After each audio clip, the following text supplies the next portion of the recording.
Welcome back to Northwest City Politics in the Know with Juanita. We're glad that you're joining us for our show again this week. We're always happy for people like you, people that are interested in the issues that are happening in our cities. It's important for good government to have city councils, city staff, and city residents all in communication with each other. If you haven't watched our show before, each week we'll have on someone from one of the 9 cities in Northwest Community Television's viewing area to tell us about the current and future projects and issues that are happening in that city. And we'll encourage you to take down email and phone numbers so that you could be in contact with the people if they're from your city and you have a particular concern about an issue that they're talking about. So we're glad to have you with us tonight. And tonight we're very happy to have Erik Johnson on our show. We haven't had you on our show before, so we're glad. This is the first. We're glad to have you joining us. Thank you. Glad to be here. And I told you ahead of time that I'd like you to introduce yourself out to our wider audience. Okay. Then I don't have to do it, right? Oh, man. You got the easy part. Right, right. All right. My name's Erik Johnson. I'm a member of the City Council in Maple Grove. I'm in the 3rd year of my 2nd term. My wife Laura and I, we moved to town in 1993. Ah, quite a while ago. It's been a while. We got married on a Saturday and we bought our home the following Monday. Ah.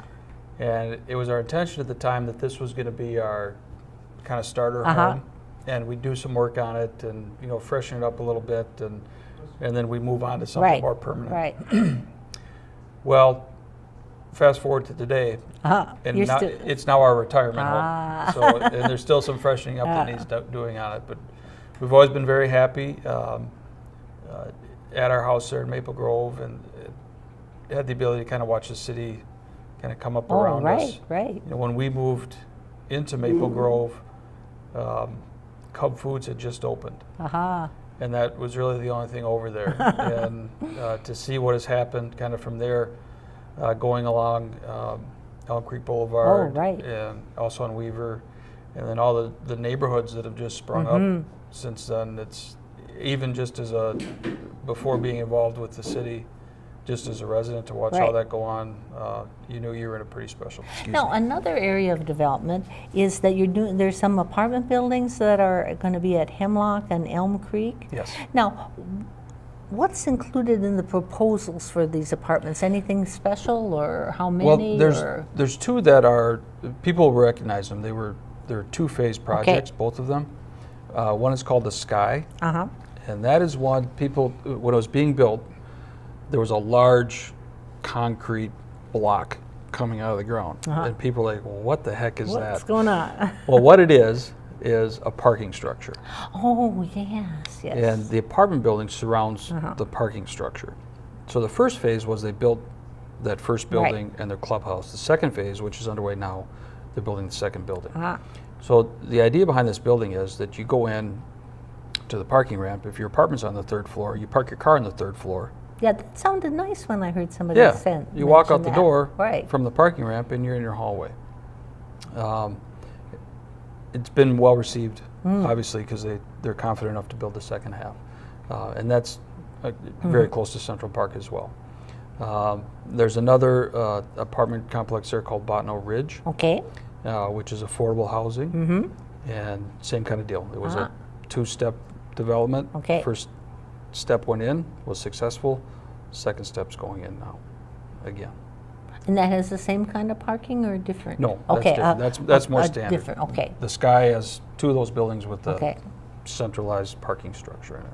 So you'll add to your affordable housing in your city with this one apartment complex. Yep. And the timeline for the completion of these projects? I believe they're both underway now, so I'd expect to see them occupied within the next year. So there's nobody, it isn't to a point where anybody's living there until maybe... They're living in the first set of buildings. In the first set, Yes. That's what I was trying to get at in a roundabout way. You got there. Right? So that area is growing and developing as these 2 projects go. And then will there be room for other projects up there? Yeah, there's north of there's a single-family neighborhood, and the concept stage shows, I believe, some townhomes, Okay. and then some retail that kind of links those two areas together. And then there's the pond there that's behind Central Park. On the northwest side, there's some Silvercrest, the senior building. Right. So there's some room up there in that direction for some additional development. What exactly that will be, time will tell. And I thought we'd just talk a little bit about these plans that we're talking about all fit under your city's comprehensive plan? Yes. And maybe you can briefly describe, we aren't going to go into detail, but Good. because pretty soon they're going to start seeing in the paper that all the cities are working on their comprehensive plan. They are. So if you give us a brief idea of cities what are it is. required to have a comprehensive plan, which basically is the guidebook for how the city is going to develop or redevelop. Right. And it breaks down what types of uses are going to go in what areas. Currently, in the future, all of that types of stuff. That comprehensive plan, the Met Council gets a yes or no on it. Right, right. So we come up with a draft, we submit it to the Met Council, they provide feedback. I believe there's public information, all these kinds of things. And then hopefully at some point we get their approval, and what the Met Council is looking for jives with what the city is looking for. So it's a document that I believe it's every 10 years needs to be renewed, and it's about a 2-year process. It doesn't actually take 2 years, but you got to do other stuff while you're doing that too. It's a whole complicated yeah. process before you get to the end of it. Right, but in the middle of completing this renewal of the comprehensive plan, we've also got all these other developments coming in, and all the other issues that go along with running a city, and the people that work on the comprehensive plan are also the ones that work on these developments. So it can take a while to do it. Absolutely. But people should know there's this underpinning of a lot of thought and a lot of effort into what should be there. Yes. But there is flexibility that if things change as you're going along in the future, that changes can be made to it. Absolutely. Yep. Yeah. There is some flexibility in it as well. And one of the things that Maple Grove has benefited from is thoughtful planning from day one. Oh, very important. Well before my time, and both in the sense of how the city has developed and will develop, and also in the sense of how the city manages its finances. Oh, yes. And I remember thinking to myself when I first got on the city council, a big part of my job is don't mess this up. Yeah. Right? The city was in great financial condition. It had developed well, was continuing to develop well, and I wanted to make sure that anything that I did didn't reverse all that progress. So, and that has continued. The city's recently, a few years back, got our AAA bond rating, which saves. Right, very important. It is. It's a nice badge to have, but it also saves hundreds of thousands of dollars every year in interest fees that we pay on our bonds. So, and it's a great indication that the city is properly financially managed. Has been, will continue to be. When you get that AAA rating, they don't like to give it 1 year and have you not have it the next. No. So when you first get it, that's an indication that the city is in current good financial health, and the stability is there for it to be in that health for the foreseeable future. And then every year you go through that rating process again. So. Well, and people that are concerned about taxes are really probably concerned about, are you spending my money wisely? Absolutely. And that gives them a clue. Yes. Right. Yeah, I would agree with that. Absolutely. Yeah. And then what percentage of the city is left to be developed, roughly? Good question. Off the top of my head, I'd say about 20. Okay. There's still hundreds, probably 1,800 acres in the gravel mining area alone. There's little bits and pieces here and there. And then the northwest corner of the city to the north central part of the city is largely undeveloped. People that live up there might take exception to that. What are you talking about? I got a road, I got a house, but there's still some Open 5, land, 10, 20 acre home sites up there, and those in time you will see those develop as well. So plus and minus, it's probably about 20%. The city is on track. We're at about 64,000 people. When it's fully developed, we'll have right around 80,000 people. If that. Now, I'm going to switch topics again. All right. And Maple Grove has your own bus service. We do. Instead of having Minneapolis or The Met Council's. Met Council's bus service. And you're working on a plan, it's an experimental plan, but it's in an area that's probably an important need that you can get from any of our suburbs downtown and back Yes. again, but to get to another suburb is very difficult. It is. So tell us about this experimental plan that's already underway, I think in It is. January, right? Yeah, the bus service is running. I think it's Route 494, Okay. if I'm not mistaken. And it's bus service from Maple Grove to Eden Prairie with stops along the way. So you're able, the south end of it is it United Health that's down there? Probably, I think. Okay, right at Crosstown and Yeah. Shady Oak Road at any rate. And then the north end of it is in Maple Grove. So people are able to ride a bus. There's a lot of people that live in Maple Grove, work in Minnetonka, vice versa, Plymouth. So the cities involved are what are called opt-out cities. Cities like Maple Grove, Plymouth, the Southwest Metro, they have their own. We have our own opt-out transit system. So it's standalone, but still in a way connected to the Met Council's transit system. So this project is a cooperation between those opt-out areas to move people within those areas. So it's just getting started. The major employers along that route are certainly involved, and we're basically marketing that service to those employers and to people in those areas and things like that. Make sure people know about it. In fact, my wife works not far from the south end of that line, and you know, we hadn't talked about it, and we're sitting at the table, and she said, "You know, I can ride a bus almost all the way to work now." And I thought, okay, the marketing plan's working. Because I didn't tell her about it. I didn't tell her about it, but she knows. She heard about it, right. Yeah. Well, and it is a real need out in probably all the suburbs around the whole city, Absolutely. not just our area. Yeah, well, you know, if you think just about how traffic works in the Twin Cities area, it's you're either going to or from a downtown, or you're going around, right? So it would logically follow that the transit system should do the same. So Maple Grove for a long time has been a city whose bus service got you to and from downtown or to and from the university, but we've never had that link. So, you know, who knows? Maybe long term this is the first leg, and eventually a beltway of transit that'll grow on the Twin Cities. And that's why it's an experiment, right? Yes. Yeah. And then, so all of these different opt-out bus services have buses in this project? Yes. Okay. Yep. There's a sharing of the financial and employment responsibilities among those entities. So the cooperation between cities, the agreements have to be all drawn up, and somebody spent a lot of time putting it together. Yes, but this is something we do with some frequency. Right. Like our police departments work very closely together, particularly Maple Grove and Plymouth. We both have emergency response units. We don't both need the specialized vehicles individually, but cooperatively we can have those and share them amongst ourselves. Our fire departments, you know, mutual aid is almost a given. Anytime there's actually a fire.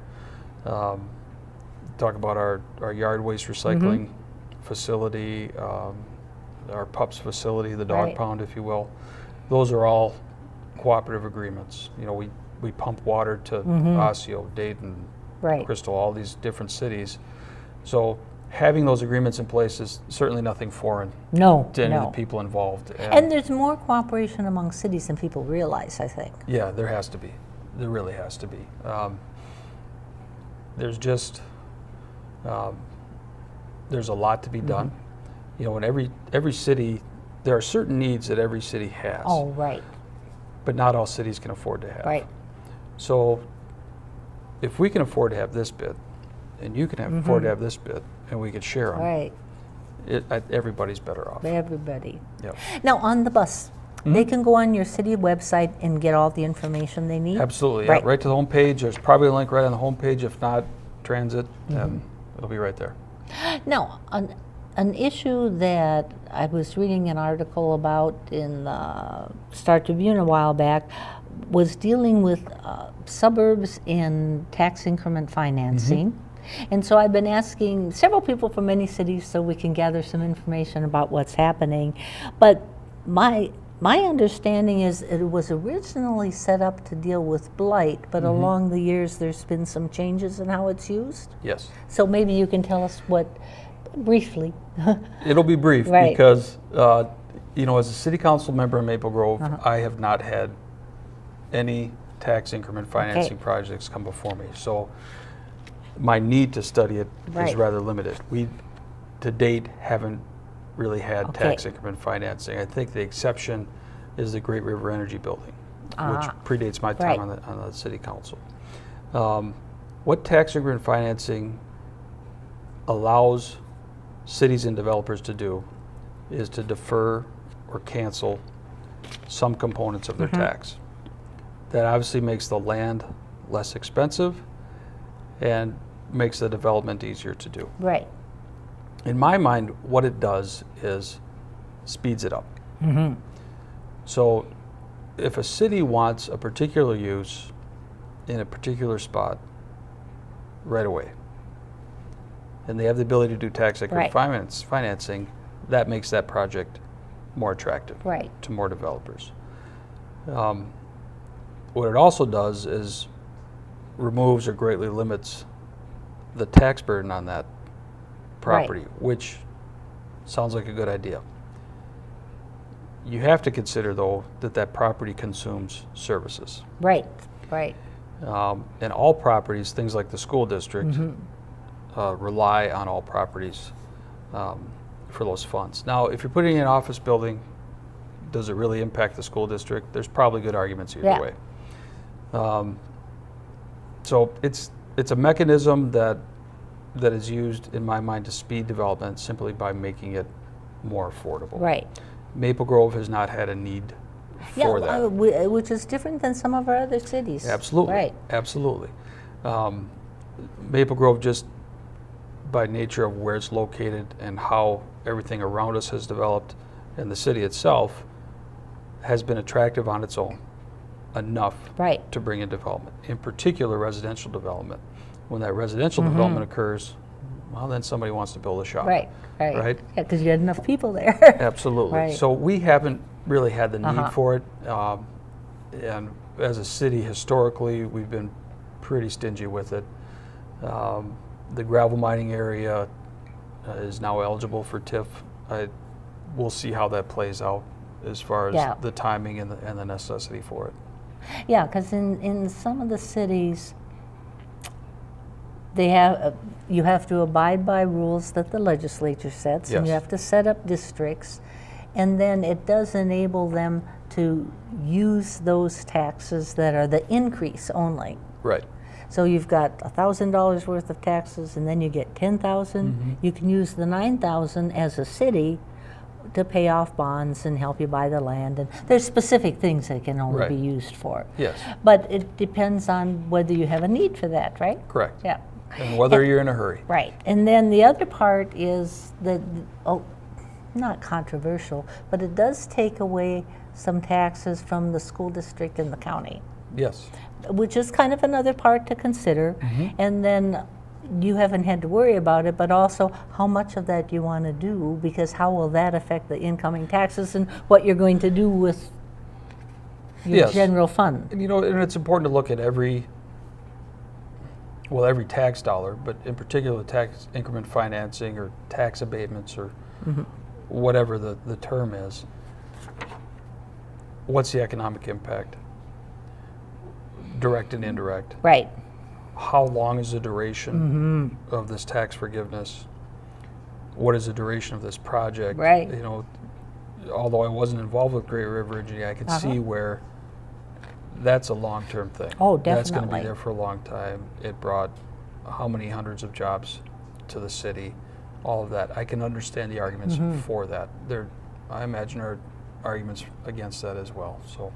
Well, and too, I've heard people concerned that if you're using the money to build something that, say some apartments, and you have a 20 or 25 year plan, you might have to replace them at the time when you start getting your taxes again. Absolutely, Yeah. and I imagine it will be replaced with other tax increment Right, financing at that time. So it's a complicated issue, but it's an important one for some cities, like you said, to be able to move forward on some development. Absolutely. There are, I imagine, throughout the Twin Cities, dozens of properties that simply are going to stay in their current state without the assistance of something like tax increment financing. So that makes more sense in that particular. Right. That's a little more permanent than we want it this year instead of 5 years from now. Right. As I mentioned, I'm pretty patient with development. So if it comes before me in the context is,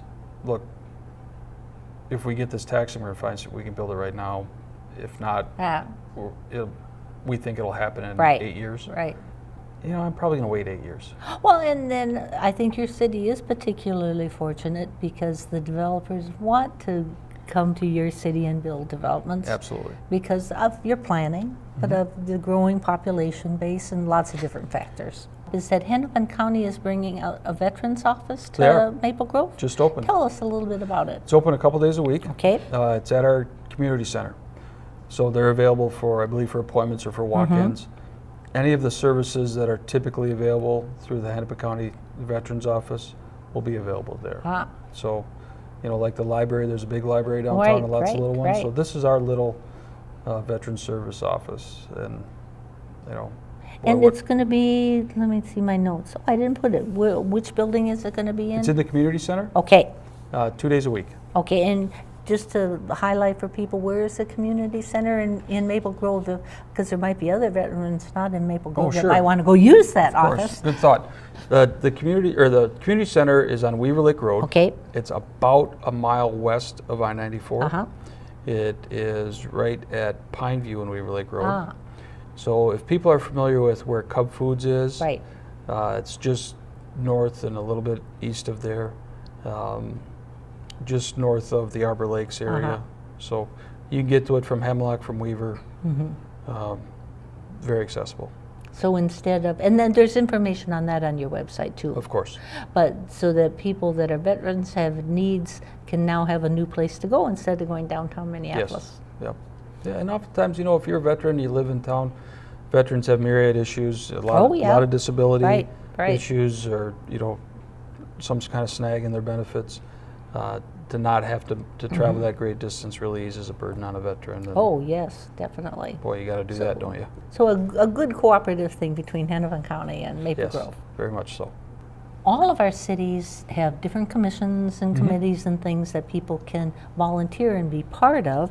What kinds of commission areas does Maple Grove have? We've got quite a few. We discussed the Planning Commission. That actually is a paid position. It surprised me when I got on the Planning Commission. I got a call from City Hall and said, hey, we need you to fill out a W-2. I'm like, for what? I don't work for you people. I got paid. It's $500 a year. So work it out by the hour, it ain't much.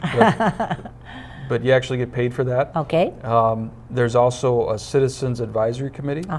That's our biggest committee. And they take on kind of bigger, long-term issues that need studied. That's something I was also on a number of years ago. And at the time, we studied whether or not the city needed a second sheet of ice. And obviously, we do have that now. So all of that begins at the Citizens Advisory Committee. They've recently been speaking with the different athletic associations. And they don't have anything particular in mind, but it's just, let's learn about this. Let's understand how the athletic associations work. How do they work independently? How do they work together? How do they mesh with the school district, the park and rec department, things like that. So they had in the football, baseball, hockey, soccer, all those different sports came in and just talked about their association. We have an arbor committee. Kind of self-defining. They talk about trees. Great. That's my favorite committee, by the way, is the arbor committee. Really like those folks. They look at, if a development comes in the Arbor Committee will look at their landscaping plan. And these people know trees, and they know how many of a particular kind of tree is advisable and how many isn't. Right. What's hardy for Minnesota, what isn't.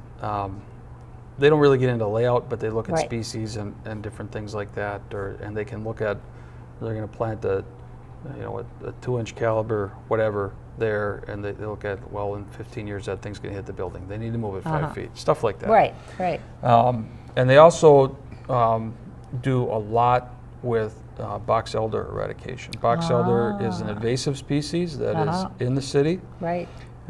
Particularly in, it used to be called Svitak Woods, but it's a tree preservation area down off Vicksburg. And they go in there every year and literally uproot box elders. Box elders will choke out the native habitat, other trees and shrubs and things like that. So they literally rip it up out of the ground. Right. Just a great group of dedicated people. There's a Lake Quality Commission, pretty self-defining, but they look at any issues involving our lakes, open water in the city. A Transit Commission, that's composed primarily of people who ride the bus. So they have impact on any kinds of issues like that as well. Now, this is the time of year when you're filling vacancies on those positions, right? Yep, we just did a number of new people got put onto the Citizens Advisory Committee, and then I think we added one to the Arbor Committee, and then other memberships in those committees were renewed. So I always like to let people out there know that these opportunities are available for you. Yes. There's information on all the committees and commissions and when they meet on your city website. There is. People can go to those meetings and see if that's something they might want to get involved in. Absolutely, they're all public meetings. Right. We see kids from the high school there all the time, or things like Boy Scout groups, things like that. There is information there on the website. You're correct. You can go to them anytime you want. You can read minutes, things like that. There is an application. Right. It's a standard application for all of these commissions and committees, and you rank which one. If you only want to be on one, just write down one. If you want to be on a couple, you rank them how you want to be considered for those spots. And then as there are vacancies, the commissions and committees themselves go through those applications. If they do an interview, they do the interviews, those types of things. So they self-select their own members. I want to thank you so much. Entirely my Got pleasure. A lot of ideas and heard a lot about what's happening in Maple Grove, and our audience out there is certainly much more updated on what's happening. Good to know. And remember to take down, if you live in Maple Grove, take down Erik Johnson's email and phone number, and if you've got an issue that we've talked about tonight that concerns you, get in touch with them. And we're glad that you're with us, and we encourage you to come back next week. Bye.